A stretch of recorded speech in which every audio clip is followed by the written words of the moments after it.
Belakangan ini, polusi udara di Jakarta tengah jadi sorotan di segala penjuru Indonesia.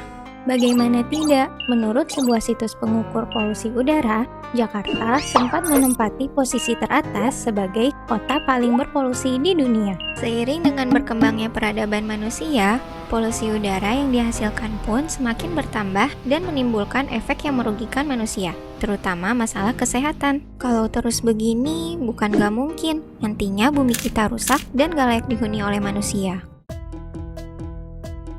Setiap harinya, miliaran manusia menghirup gas polutan berbahaya yang dihasilkan oleh aktivitas alam dan manusia itu sendiri. Tingginya mobilitas masyarakat dalam berkendara juga turut andil terhadap pencemaran udara. Di daerah perkotaan misalnya, pada jam-jam sibuk, tingkat polusi cenderung tinggi. Polusi atau pencemaran udara berasal dari partikel padat dan cair serta gas tertentu yang mengandung polutan mematikan seperti karbon monoksida, sulfur dioksida, nitrogen dioksida, dan ozon. Seperti yang kita ketahui, polusi udara menyebabkan berbagai masalah serius pada kesehatan, terutama di saluran pernapasan manusia.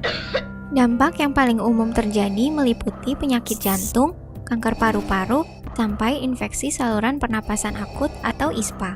Gak hanya menyerang fisik, sebuah penelitian mengungkapkan bahwa polusi udara juga bisa mengancam kesehatan seseorang secara mental. Menurut jurnal PLOS Biology, dampak dari polusi udara ternyata berpotensi menyebabkan munculnya depresi dan gangguan bipolar karena terjadinya peradangan pada saluran pernapasan.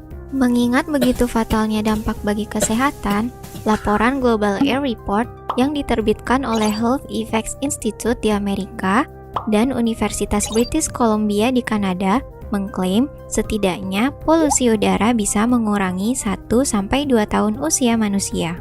Badan Kesehatan Dunia atau WHO juga memperkirakan bahwa 90% populasi manusia di dunia menghirup udara dengan tingkat polutan tinggi.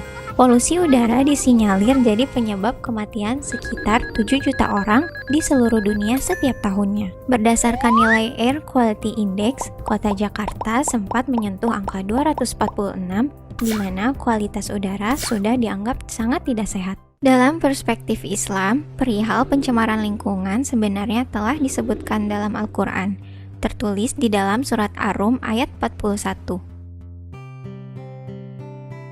Ayat ini seolah menjadi pengingat agar kita senantiasa menjaga dan tidak merusak lingkungan hidup. Karena pada dasarnya lingkungan hidup merupakan kesatuan sistem yang saling berkaitan antara alam dengan makhluk hidup. Sejatinya, manusia diciptakan sebagai khalifah di bumi. Selain bertanggung jawab terhadap sesama, manusia juga berkewajiban memelihara alam yang mereka tempati. Allah sebenarnya telah memberikan teguran kepada hamba-hambanya untuk tidak melakukan pencemaran dan kerusakan di muka bumi, melalui surat Al-A'raf ayat 56.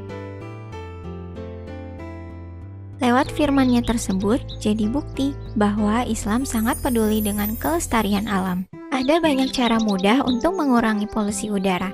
Dengan mempraktikkan di lingkungan sekitar, kamu bisa berperan penting untuk alam sekitar. Contohnya, kita bisa beralih menggunakan transportasi umum, sepeda, atau sekedar berjalan kaki untuk meminimalisir asap kendaraan yang jadi sumber polusi. Selain berkontribusi mengurangi pencemaran udara, aktivitas tersebut tentunya jauh lebih menyehatkan bagi tubuh. Menanam pohon juga jadi cara paling ampuh untuk melawan polusi udara. Semakin banyak penghijauan di lingkungan, maka dampaknya akan semakin baik untuk kualitas udara yang kita hirup. Terima kasih, tunggu video selanjutnya ya! Download Kita Umroh di Play Store dan di App Store sekarang!